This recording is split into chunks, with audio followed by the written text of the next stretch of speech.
3, 2, 1. Here we go. Good morning, good afternoon, good evening, good night, everyone. Welcome back to Everyday Struggle. It's Nadeska and Wayno and Akademiks here on Thursday, Friday. It's the most energy I've seen from Nadeska in a minute, I finally got more than 3 hours of sleep last night. I feel like a human again. You lit. Back. You feel good? You know I haven't been sleeping. It's been a rough week, yeah.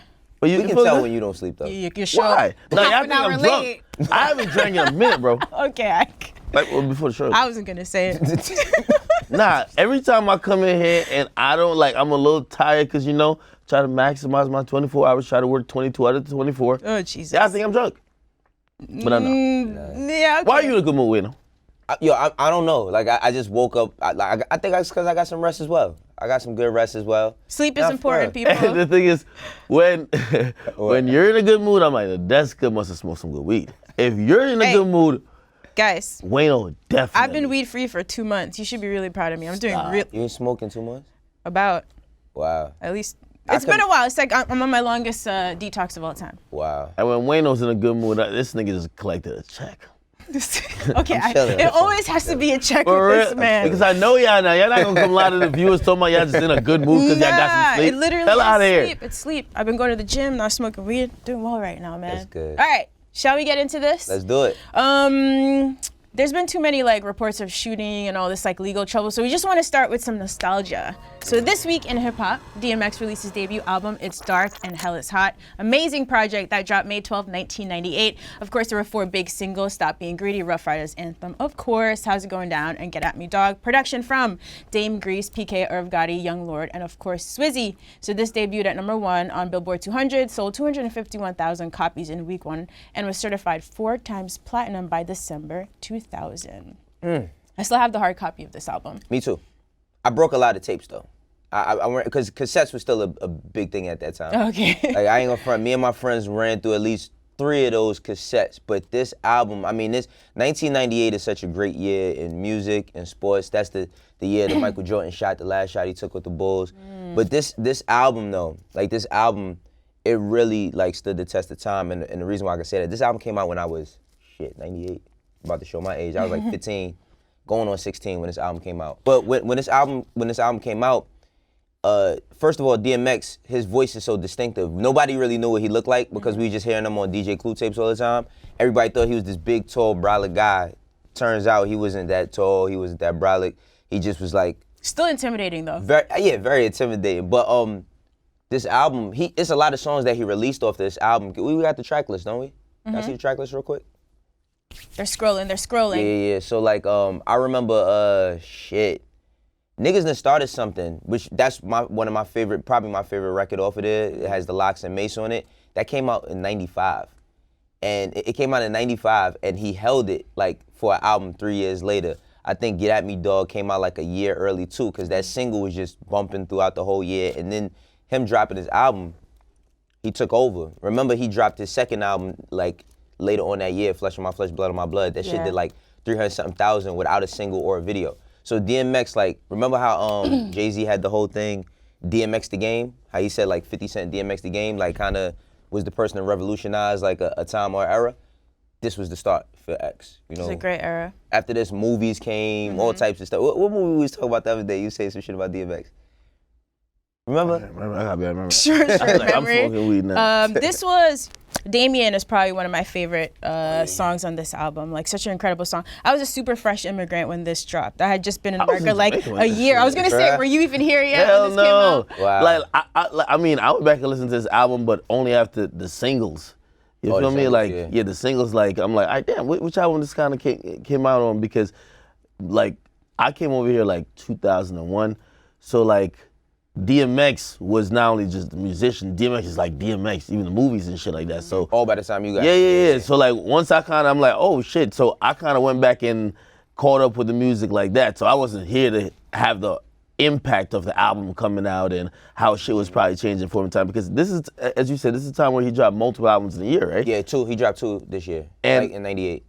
And just seeing how albums were being released, at least in that time period, imagine 2 whole rollouts. Yeah. You feel me? So I could just only imagine what type of star he was. Well, I could say like, I mean, at that point, in me living here and him, he was in Harlem every day when this album came out. Really? I used to see him every single day. I mean, one of my homies, he does bodyguard shit now, but he was like the head of the street team for Ruff Ryders. And when this album dropped, I ain't gonna front, it was like no other energy in the whole universe that didn't feel it. Like, I mean, he was bigger than Jay when he dropped his album. Like, this was the year when Jay dropped In My Lifetime. I'm not In My Lifetime, I'm bugging. Hard Knock Life, Volume 2. My fault, y'all. Hard Knock Life, Volume 2. And that's what put Jay on the next level, but X was like running shit And crazy. just walking around Harlem? Yeah, no, he was in Harlem like every day you could just see him. Because his homie owned a beauty salon on 135th. And like we used to, my friend, his father owned a cleaners next to the beauty salon. So I used to chill over there with my man, and we just would see him every single day. The only rapper I ever really saw walking around Brooklyn like that was Fab. I feel like Fab? he was always on the corner of like when he walked, like was like mad people around him, or like people just got used to it? The thing about X is that he's very accessible. He's a very accessible person. He would sit there, talk to anybody who came up to him, kids, whomever. Like, I mean, when we first seen him, it was like, oh shit, but then every day it was just like, oh, that's X. Like, we just would see him every single day. But even when his album dropped, it used to be so many other people that would come to Harlem just to see him, because he was there every day. At this time, I think, matter of fact, Ruff Ryders Anthem, that was Swizz Beatz' first like official single that he ever got at the time. So it marked so many different eras with this album. It's Yeah, I wanted to beat you so bad at that point. Right? For real? Yeah, of course. Little Desky? Yeah, I know, but I was a nice little Catholic girl, so that didn't really make sense. Oh man, Know what Ruff I mean? Ryders went on a hell of a run. Yeah. I don't think like It's a Ruff great time. Ryders gets appreciated for their run that they put together. They had a hell of a run. Hell of a run. Let's see, we have one more legendary release. So May 14th, 2002, Cam dropped Come Home With Me. So this was his 3rd studio album, but it was debut on Roc-A-Fella Records. His most commercially successful album to date, peaked at number 2 on the Billboard 200, sold over 226,000 copies week 1, and was eventually certified platinum. Now, of course, he had some big singles. The first one was Oh Boy with Juelz.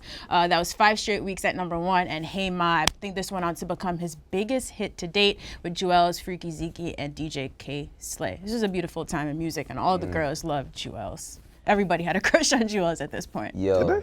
Yeah, at least the girls I grew up with, yeah. Nah, Juelz had it for a while. Like he really had it. But what's so ill about this is the start of the Dipset era. You know what I mean? This album is what sparked Dipset, for real. I mean, like, they was calling themselves Dipset before, but like when this came out, it was insane. This is another album that like New York was in a really good place music-wise at this time. Really good place music-wise. I mean, this album came out around when I had got my internship at Roc-A-Fella Records. Oh, that's amazing. Yeah, You got all the fun stuff. So you were freshly imported from Jamaica at this time? No, Did you hear this in real time? So this is a point, because again, I'm figuring, when I come here, like, niggas in my school, they arguing over Jay and Nas beef, and I'm like, what the fuck y'all talking about? You feel me?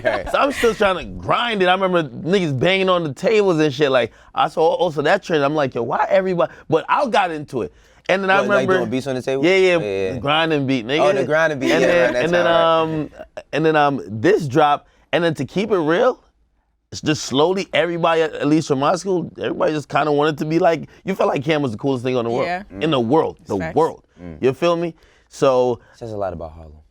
All right, wait, I think it says a lot about Cam. but I guess Cam is from Harlem. He's from Harlem, nigga. What the fuck are you talking about? He's wearing pink This is the only time he reps Harlem. today, right? The only time he reps Harlem. This is the only crazy. time I rep Harlem. That's horrible. These days he reps the hills. Wow. Damn. All right. But yeah, a great album. I mean, remember Welcome to New York City? This is the big. Well, this was like that commercial album, because what album he had? He had Horse and Carriage and SDE. SDE, right? That's my favorite Cameron album. SDE my favorite. Which one is Really? that? SDE is your favorite Cameron album? Yeah, nigga. Sports, Drugs, and Entertainment. Why What's you your so favorite, surprised? nigga? Look at his face. SDE. That's why I can't believe it. Nah. I listen to, bro. I'm telling you, like, I just. You told me Cam is one of your favorite rappers. You did tell me that. Yeah, Cam became almost like the Bible, man. Like, this nigga was just like, that's what I'm saying. I went all the way back on this shit. I think that's my favorite, and I think that's a classic. I think it's super underappreciated. Wow. Nigga had Beyonce really on some shit. He had Beyonce you on feel that, me? on that song. Like this, I think he had a couple skits on that shit. Was dope.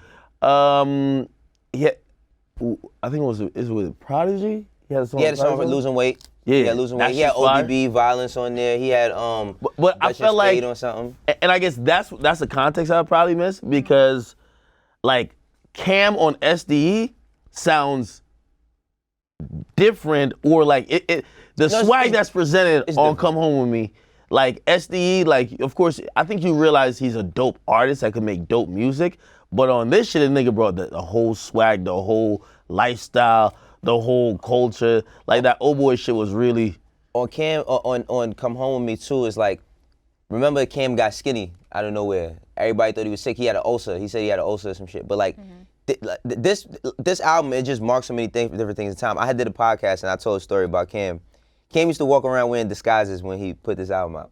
I'm serious. He used to walk around with like, you know the Jamaican hats with the dreads? I'm serious. He used to walk around with a Jamaican hat with dreads under it, the dreads that come all the way down here. He used to say his name was Livingston. Stop. I'm dead serious. Stop. I promise you. Did you know this? I'm dead serious. We need some verification on this. I promise Wait a minute. I promise you. You know that's his bed name, right? Huh? This yeah, guy. I know that, but no, Wow. I'm dead serious. He used to walk around saying that his name was. We gotta get some verification on this. I promise you. Wait, so you're at you at Roc-A-Fella? I was at Roc-A-Fella when this album came out. So, like, being in the moment, did it feel like, yo, this is like the start of some shit, or like shit was just happening? I mean, like you're just kind of on the wheel, kind of. For me, I just was like, I was a jaded kid. I was happy about everything. I wasn't even making no money. Like I just was happy to be around, and especially like being from Harlem, and then for this to happen, like Cam coming to Roc-A-Fella, it being such a big deal, it was a good moment. Like for me, I didn't know what the fuck was going on. I just know. I remember when it went platinum. When it went platinum, Cam came to the office like wearing a robe. He came to the office with a robe and slippers on, and he wore the plaque. Like you know how the plaque has the wire behind it? Yeah. He put the wire like on his diplomat chain. So he's walking around with this big ass plaque in his robe and slippers. Yeah, but he was really walking around with the shit on. I mean, but it was like, it was also like a intro into like Cam's personality, because we didn't know he was that funny at that time. He started doing all this silly shit. Like I always say till this day, Cam should have some fucking type of show. He really should. Like he should have a show. I guess no one's cut a big enough check. Because he's all about to check. He's not leaving the crib unless you cut a big check. You're definitely even 106 in part because like shit, I think I was soaking up a lot of, you know, again, you gotta realize this is an immigrant nigga who was like, like kind of assimilating to culture here, but also like soaking up what's cool among like the people here. Right. So I remember watching 106 in part, watching them videos on there. I remember Old Boy was just always like #1 for like a good stretch. And then I was like, yo, that's the hottest shit. Cam dressing in all type of weird shit. Well, at least, not really weird, but outlandish. You feel me? I was the like, big earrings. He had the big crazy ass earrings. I think if we go back and look at them shits now, we'll probably be like, yo, that was popping? Yeah, it was. I had a big ass pair of earrings. That's how you feel about most fashion looking back, though. We look crazy. Oh, what? I used to walk in the store and ask for a 2X shirt. Like if they did not have a 2X, I'd be like, all right, give me an XL. Like seriously, walk in and ask for a 2X. Actually, nigga. Well, I had like 4X. I ain't gonna lie to you. But I was in. No, but you had to. I was in middle school and shit, bro. I was like bro. I ain't gonna lie. Like the clothes, and that's when I'm a little kid. The shirts I used to buy. Yeah. Nigga, I'm a grown man now, and I still can't fit them shit. Them shits was cute. It was like. Yo, it was like a whole bed sheet, but bro. if you didn't have that, you look crazy. Exactly. Like if you didn't have one. One of my boys cleaned out his closet the other day. He said he had like 50 of those shirts. Yeah, I still have my jerseys. Like I still have my jerseys. Like my jerseys. You kept them? Nah, yeah, you gotta get rid of those. I still got all my jerseys. Like them shits. Like I put one on one day and it came down to like right here. It came down to my knees. Stop like, hoarding, Wayno. It's just insane. Like, you gotta Marie Kondo your life. Right. All right, Chuck. Yo, who? I mean, listen. I understand baggy was a thing, but who the fuck really had people wearing it that big? Like, why? I don't know, yo. Like, what was the thinking behind it? It was like, yo, we could hide our like work underneath there. Like, what's going on? Like, I mean, I think it was a multitude of different things. Like, you know, fashion. It's like even when dudes started wearing skinny shit, I didn't understand. Like now, I understand wearing something that fits you. But I'm talking about like, remember when Kid Cudi had started the OD tight jeans that looked like dudes was probably laying down and holding their breath to pull up on themselves. Wow. Like I was like, yeah, I remember them. Yeah, you remember that? Like it was nobody. I didn't understand that either. You know what I mean? So I don't even know where the big clothes started from. Like, you know, who knows? Blame Harlem. Don't blame Harlem for that, man. Put that on Harlem. Maybe to be back. All right, go stream those albums, yo. Relive those magical moments. Absolutely. Gentlemen, we're gonna play a round of over/under. Please grab your cards. Over and under. Let's see, what do we have in store for you guys today? All right, so Khaled is dropping his album this Friday, guys. Father of Asahd. We know he's the master of like just grouping thousands and thousands of people together on his record. So, over under, the number of guests featured on Khaled's new album, over under 20. Over under 20. I say under 20, only because I'm guessing it's probably going to be 18 tracks. That's the only reason why I'm saying. 18 tracks, three features per track. Oh, yeah, I'm not thinking about multiple features. Come on, Wayno, get it together. I'm bugging. Well, I'll stick with my. I'll stick with my under. I'll stick with my under. We're gonna go over, man. I'm imagining 4 features a track. 4, okay. And to keep it real, the complimentary Asahd feature as well. You know, the baby blessing. Yeah, a Khaled album. I don't think it would be a Khaled album without like 20 features. Yeah. 20 features would be good. And also, he hasn't dropped in a while. You know, he did drop like that single last year, No Brainer. I could imagine he stacked up a lot of records from, you know, the usual suspect, the Drakes, the Kanyes. I mean, Chance seems like one of the people who's a frequent contributor at this point. Probably got a J joint, you know, like he's managed by Roc Nation. There's probably a ton of people who we already think is usual suspects, but it looks like he's also been trying to extend beyond his usual network. So, I think over 20. Are you guys surprised that the promo has been so light surrounding this project? Not really, only because I know that like the Nipsey single was gonna be a very, very big thing. Like it was a big thing before his passing. Right. So I could see why he would fall back a bit, because it's also, he was gonna promote it the same way he was gonna promote it anyway. Right. But you also don't want to fall into a bunch of fans and critics and publications saying, "Oh, he's only doing that to capitalize." Right. You know, so I could understand him giving time, but I think that's the reason why. Okay, we actually got a quick update on the Nipsey single coming up after Over Under though. So our next one is a number of top 10 singles Khaled is gonna have on the album, Over Under 2. Top 10? I say under. Under 2? Yeah, I say 1. Top 10, I say 1. I think he probably just had 1 around this time. I don't think it's gonna be like too much. Do you guys like the last ones, the Rihanna joint? Well, here's the thing. I want to say under, because I don't really think like Khaled stuff used to be hitting a little bit more for me recently. But I'm gonna say over. I'm gonna say over, but I was gonna say under just because I don't think Khaled's music is hitting the way it used to hit. Like, you know, not saying he's still not a great, you know, executive producer to get a bunch of people in the studio or on a record. But like the last couple ones, I haven't really felt. I'm just thinking about the people who are due for an album, whose album cycle is coming up, who probably will give them a verse or a song. Got it. Rihanna got some shit coming out. And and we know him and Rihanna, the Wild Thoughts joint, if they do another record together, that's probably a top 10. Drake got something coming this year.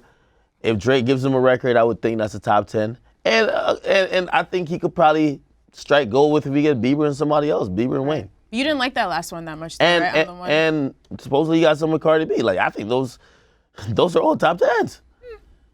We'll see. All right. Coming soon. Let's see. Yeah, you guys were saying we don't have a song of the summer yet, right? Besides Old Town Road, so maybe Khaled is going to be the one to come through? Perhaps? Does Khaled have Lil Nas X on his album? Oh, yeah, you're right. You're right. He does have a country record with him on there. Yeah. That would not be surprising. All right, another project I'm really looking forward to dropping this week is Tyler, the Creator's new album, IGOR. How do you guys think it's gonna do in week 1? Over, under 60,000 in sales? This is a tough one. I will say over. I say over. See how much the last one did. I'll say over. I'll say over 60. Oh, I got it right. Yo, you know, you're having some problems. I say over 60. I say over 60 because Tyler has built like a core fan base to where, like, whenever he drops, I think it's a nice little like 70K of people that's going to run out to go get it. You know, so I say over. Okay. I say over 60. Yeah, you know, I feel like he has been a little bit absent recently, but I do think he's one of the artists that your next project is largely based off the reception of your past. And his last project was really received well. I think actually probably changed a lot of people's outlook of him as an artist in general. So if you had to ask me, I'm gonna say over. I think it will be probably in the 70s to 90s range, but I think a lot of people are anticipating this project, seeing that he did well with Flower Boy. delivering. So with Flower Boy. let's see. Flower Boy was 2 years ago. Yeah. Flower Boy is a really good album. 70,000 traditional album sales, but it looks like 106,000 including streaming. Oh damn, he did 106? Yeah, yeah, definitely over. Yeah. 70K traditional is amazing. Over 60. Yo, if you haven't heard Flower Boy yet, go check that out. Some incredible songs on there. What's our next one? What do we have? So Joyner Lucas has some good momentum right now. Of course, he dropped Devil's Work. People were talking about that a lot. Number of months until Joyner drops his ADHD album, over under 3. Under 3. I got under 3. The reason why I got under 3 is because he's hot right now. Summer's coming up. Don't want to miss that momentum. I say under 3. You feel like he's a seasonal kind of like the summer matter for someone like Joyner? I don't think it matters for him, but I think that he should. I think it's like he's hot. Like, I mean, he's hot, and he's not hot off no bullshit. He's hot off of a really good song, a really good video, dope concept, controversy. I think he got to strike while he's hot. So I would say under 3 months. Yeah, I'm gonna say under as well. Look at this. Your U is upside down, B. Wait, you were a bully in school, weren't you? No, He definitely was. He bullied immigrants, guys. Never forget. I can tell. Yeah, I He can tell. bullied immigrants. I can tell somebody, you know, when the teacher calls somebody, be like, could you read out loud, and they mess up on They one said word, tree. and Wayno's like, yo, you know what he said? He said tree. Like, yeah, that's Wayno. That's Wayno. We understand it's 3, but we immigrants, we say tree from time to time. Wayno, relax. Y'all gonna hold me to this. Yes. Forever. They Yeah, I traumatized apologize me to with that that as a kid. Anyway, I'm saying under because I feel like in terms of rolling out an album, you know, I think he puts out music at his own pace, which I wouldn't hold to like 3 months, but he did put out a single type record, a record which I actually liked. I was like, yo, this is a record, if we're saying make something for the radio or for public consumption beyond just your core, he did that. What was the name of that song? Yeah, I Love, which I like that record too. So check that box. Then he comes with a record which we're kind of accustomed to him doing. He moves the needle with moving, with having conversation, and it's really viral. So I think if I'm his label, and if I'm him, I think I'm ready to go. Like, it's about time we hear from Joyner. And to be honest, this album's gonna be pretty big and pretty important for him. Yeah. Oh, all right. Looking forward to this one. Probably some music coming, man.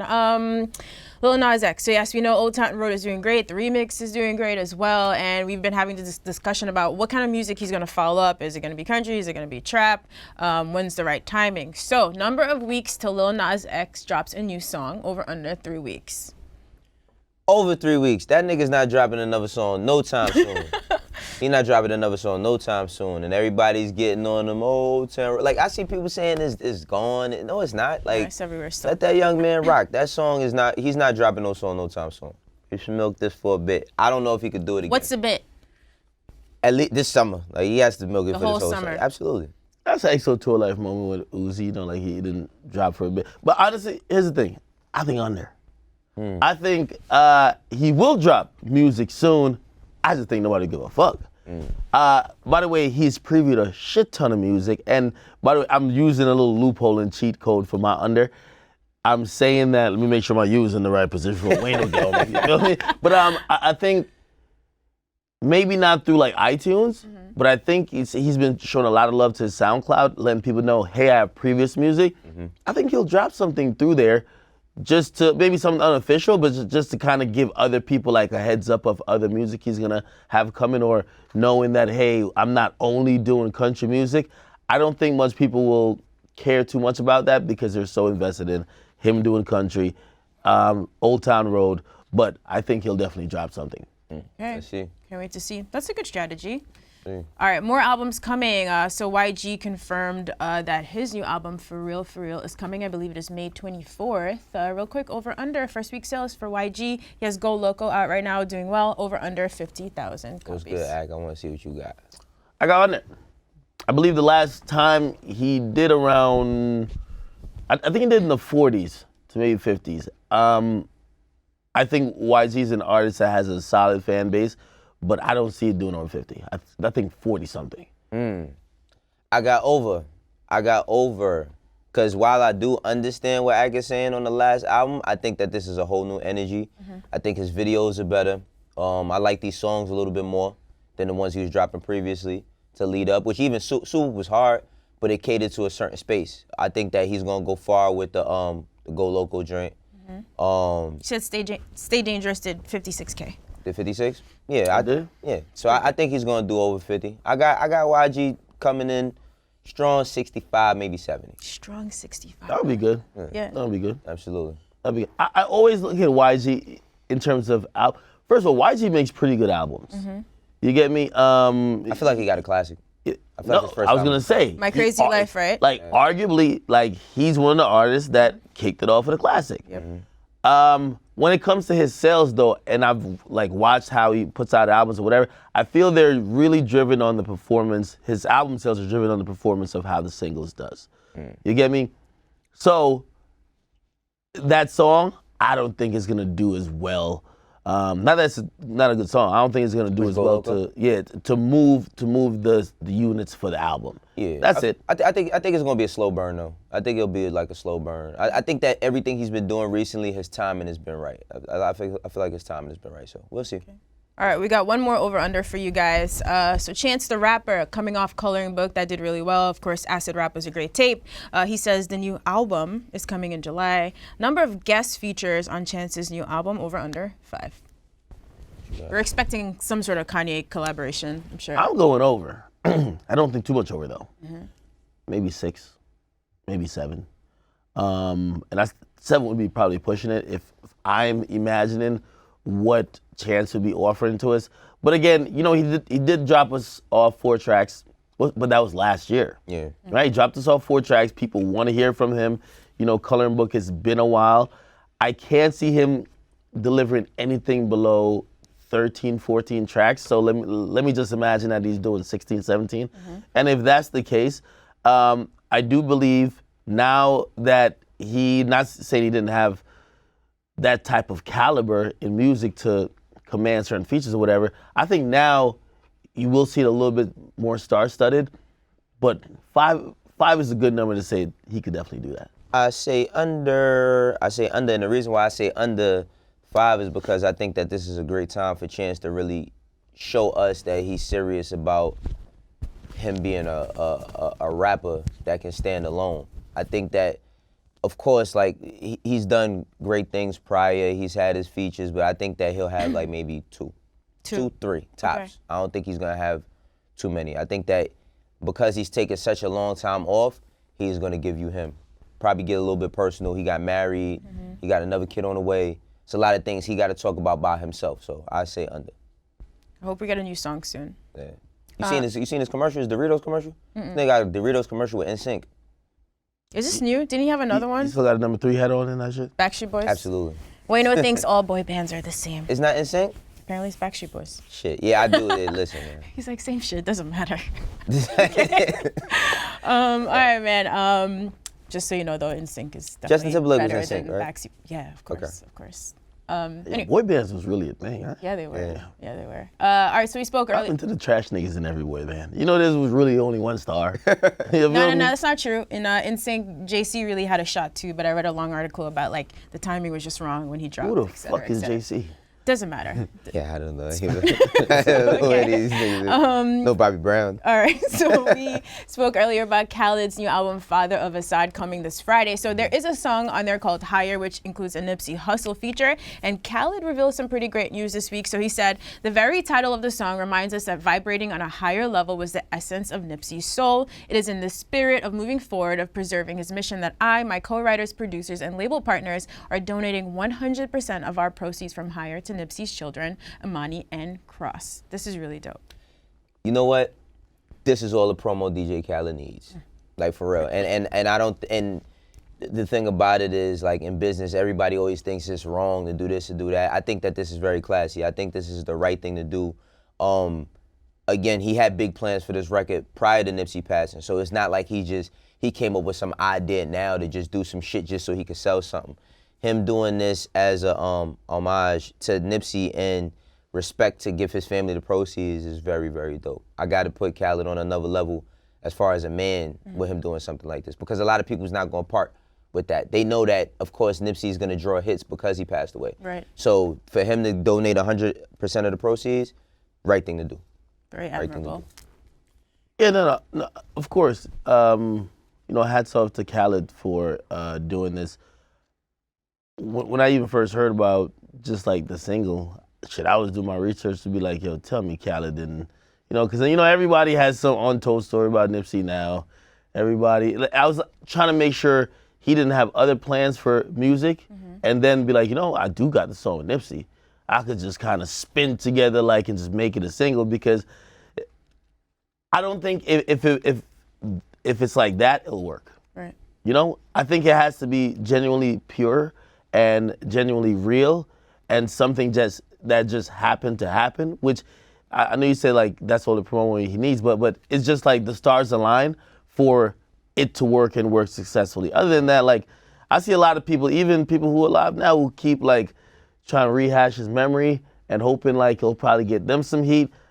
If it's not genuine, like I think people will just see right through it. I mean, when we seen like all the socials of like Khaled in the studio with Nipsey when they was working on this, you could see that Khaled was excited, and I think it was going to take Nipsey to a new level, only because like Nipsey hasn't had like one of those big singles, you know what I mean? And you know everything Khaled does, like whether it goes top 10 or not, it's always eventful. Yeah. You know, so I think that, you know, Khaled always had the right mindset as far as approaching putting this record out, you know, and now that it is coming, I ain't gonna front, it's that I ain't even heard it. It's gonna be a tearjerker. Yeah. Like I haven't even really listened to. I listened to one song off of Victory Lap the other day. I'm like, damn, I still can't kind of listen to my man. Yeah. But I'm happy that his legacy and his name is being kept alive in such a classful way. Yeah, it sounds like there's a John Legend feature on it as well, so that's gonna be pretty dope. Another quick Nipsey update while we're here.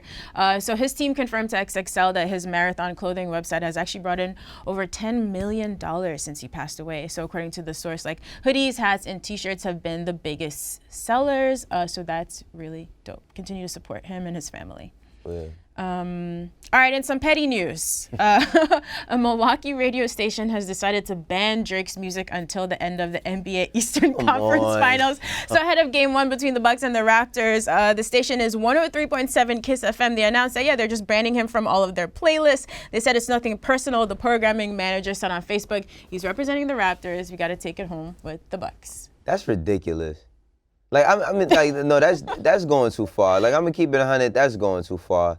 Like, if this would have been like a joke, like if they did a skit saying they was doing something like this, that'd have been cool. Like if they did a skit, but in comedy, but to actually take them off a play, like, come on, yo, like this clout shit. Well, it's not a hip hop station, right? I think ain't it like a pop / R&B Yeah, but station? he's a huge pop artist as well. That's crazy. Yeah, yo. Like, it's Drake. I don't want to hear. I mean, Drake don't need it, but I don't want to hear that. Yeah. I just want to see if Milwaukee's keeping the whole energy all throughout, not just the stations, because I can't imagine what they playing in the club if they ain't no Drake. Who they playing in the club? I ain't going to no club that ain't playing no Drake. Let's keep it real. Okay. Let's keep it but real. Honestly, like I do respect it though. I respect that.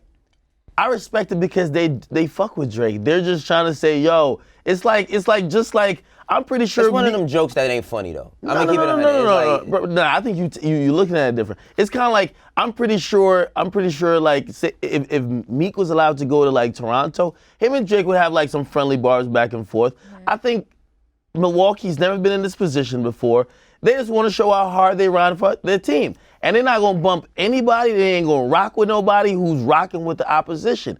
They're just trying to show loyalty to the city and to the squad. I'm rocking with him, yo. Heard you, my nigga. And Drake don't need them little streams. This is from the fucking queen of the Aubrey fan base over here. He's the queen of the king.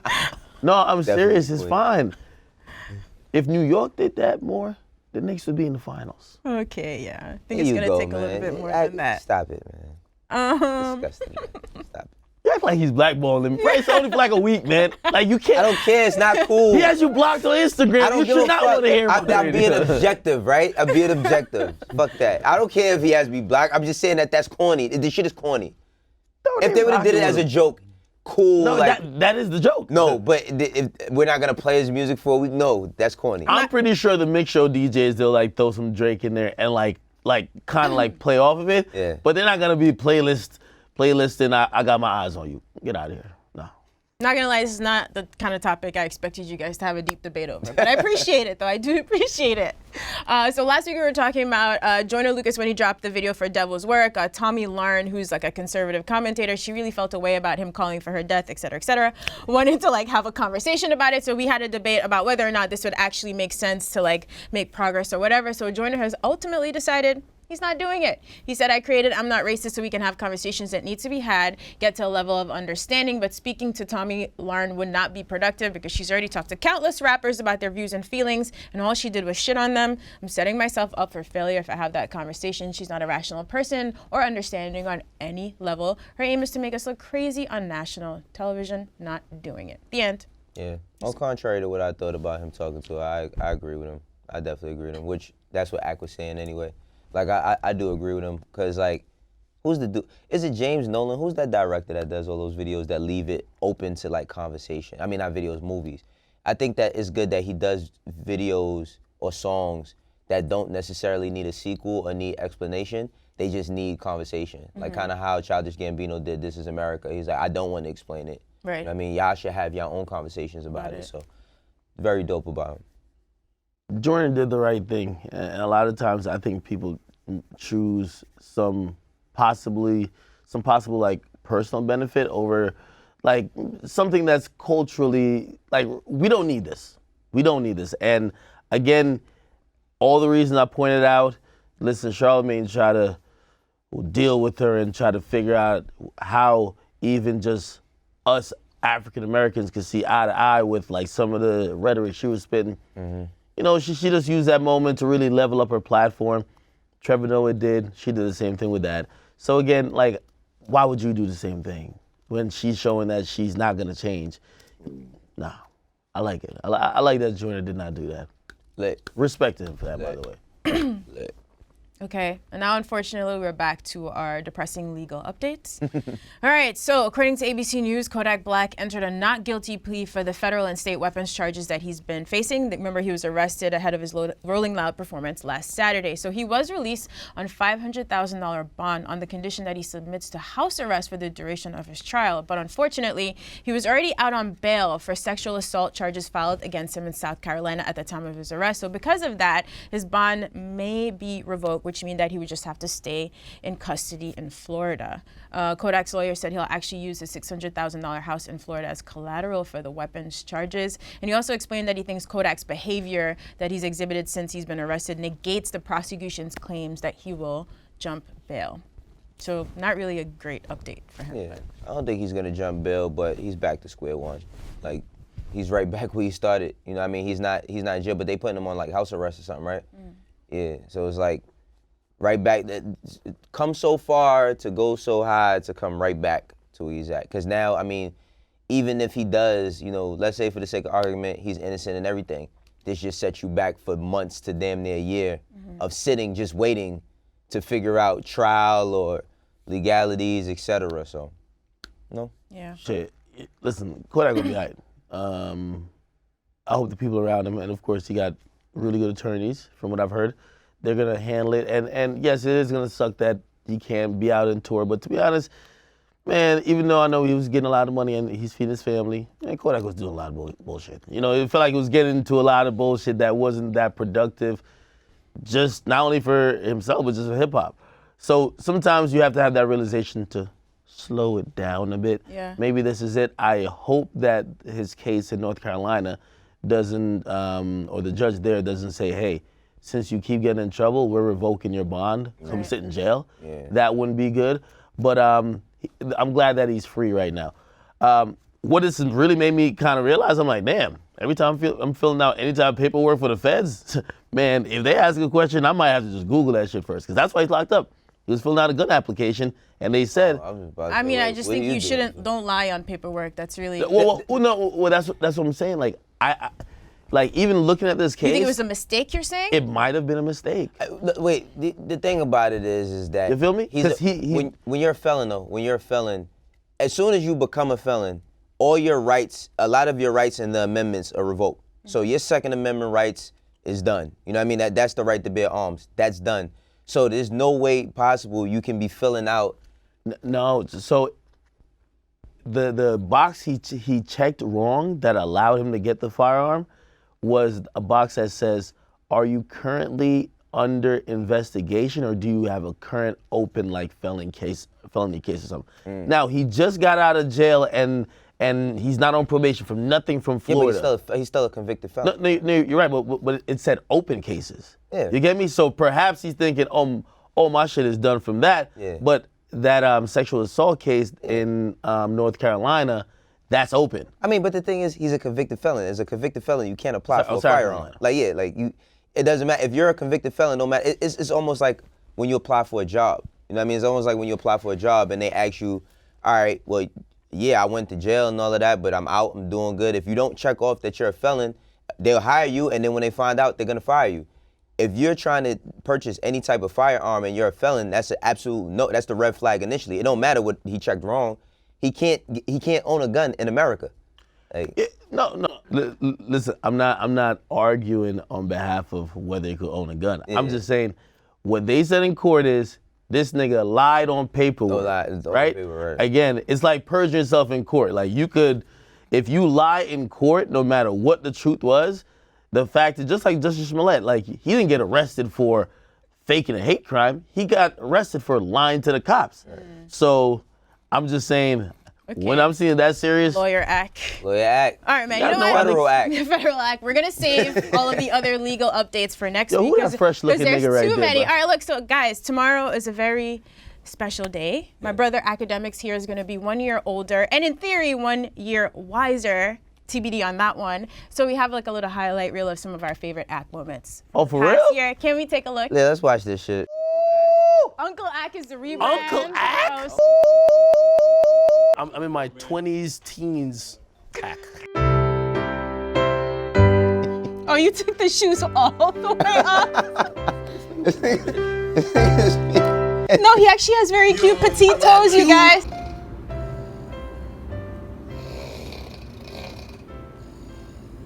Say I'm left off Baton Rouge? What'd you say? You say I'm left off Baton Rouge? Yeah. Do it look like I'm left off Baton Rouge? What'd you say? Who got better hairline, me or Tory Lanez? You know who you look like? You look like Jerry, the mouse from Tom and Jerry. Oh, man. All right, so apparently it wasn't, we didn't actually do the past year. It was just some of, we just wanted to laugh. Yes, But anyway, bro, we love what you. type of Hope you have a very happy malarkey is birthday. that? Malarkey. If you guys could stop Where my hating- gift at? I thought y'all was gonna really bring it out. Where's that? Your gift Last time I got you a gift, you didn't even appreciate it, so I decided to save Was it a my bottle of money Henny? this year. It was a bottle of white Henny. I brought it for you. I drank it. Okay. That's appreciating. I handed it to you and you said Appreciate, man. smart. Anyway, guys, we gotta go, but take a moment to stop hating on Akademiks and show him some love for all the great cultural moments he's given you. And just just bless my Cash App for all the. And bless his Cash App. Everybody put corn emojis in his comments. Stop it, Wayno. Yo, guys. Actually, do that to Wayno. You feel me? Please. Hope you Please. have an amazing weekend, and we'll see you here Monday on Everyday Struggle. Peace, y'all. Bless my Snapchat Premium.